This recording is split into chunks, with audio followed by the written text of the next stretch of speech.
Hi Sad, today I wanted to talk to you about the issue of heteronormativity in today's society for trans people. So heteronormativity is a social norm whereby heterosexuality is taken as the norm. So it assumes that heterosexuality is the norm um, and considers sexual and marital relation between opposite sex more normal than the rest. Therefore, the heteronormal view also involves an alignment between biological sex, sexuality, gender roles, and gender identity. So, I will also present you terms that I deem important for the understanding of my presentation before presenting you the historic of transidentity. So there are three terms that I deem really important to know for the presentation, but I also want to say that it is important to have knowledge on the subject, because when you have knowledge, you reduce prejudices. So I will present terms. So the three terms are cisgender, transgender, and transsexual. So someone who use the term trans to identify herself is a person whose gender identity and or gender expression is different from the sex she has been given at birth. Cisgender is a term that describes a person whose gender identity and or gender expression is the same as their birth sex. For example, I am a cisgender. I was born a woman and I identify myself as one. So there is also the transsexual. The transsexual are the people who are transgender, who decided to make the sexual change to become the identity that they have of themselves. That's pretty much it. I described the three I wanted to describe. So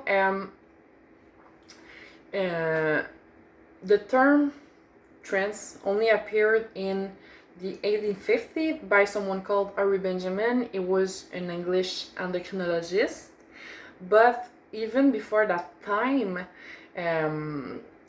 like for example in the ancient period, there was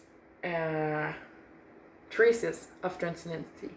For example, in America, Native American before colonization were having three gender. So they were men, woman, and a third gender. It was also the same in Europe and in Asia in ancient period.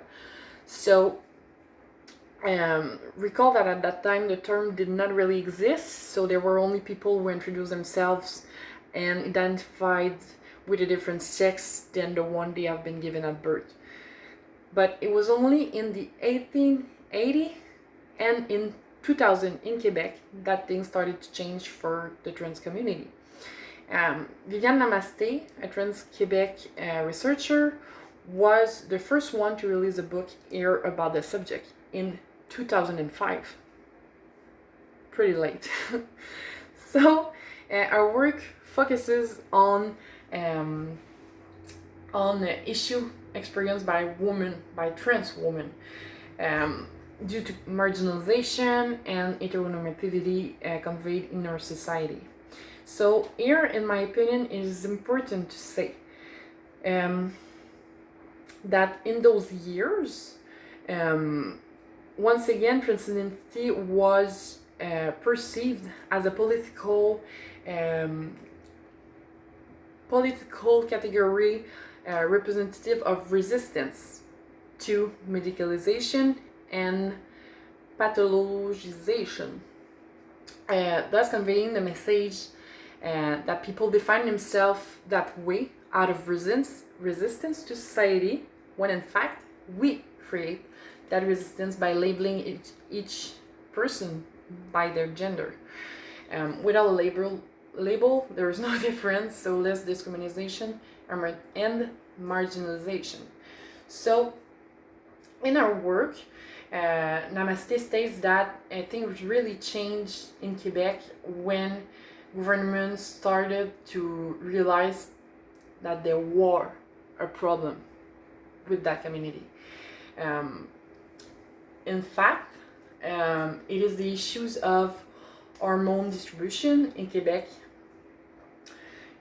So to be more clear, there was a time in Quebec where gender reassignment were so inaccessible and difficult to have that people who were identified themselves as transgender and wanted to make a exchange started to trade and sell hormonal medication, but it also resulted with a lot of health issues for them. So today in 2020, it is a little bit more different than in 2005, but still not enough. The suicide rate is only increasing. In fact, the suicidal rates are way more important in the transgender community than people who are considered as heteronormative.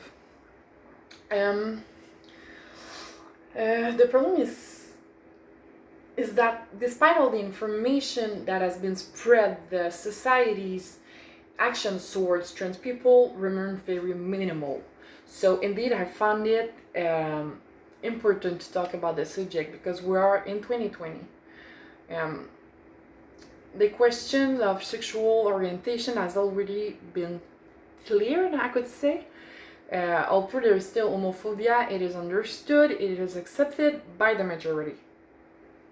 So, however, it is quite different when we are talking about gender identification. The gender other than women and men are still misunderstood, marginalized, and sidelined by the heteronormativity in our society.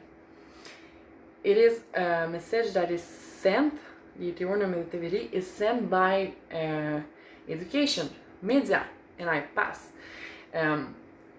There is the man and there is the woman, and there is no very in between. So, how can I say it? I think we need to normalize transidentity, just like cisgender is normal. We should all be seen as equal, and it is through education, sensibilization, and above all actions that we could make a change. At least I hope so. So I hope you like my presentation.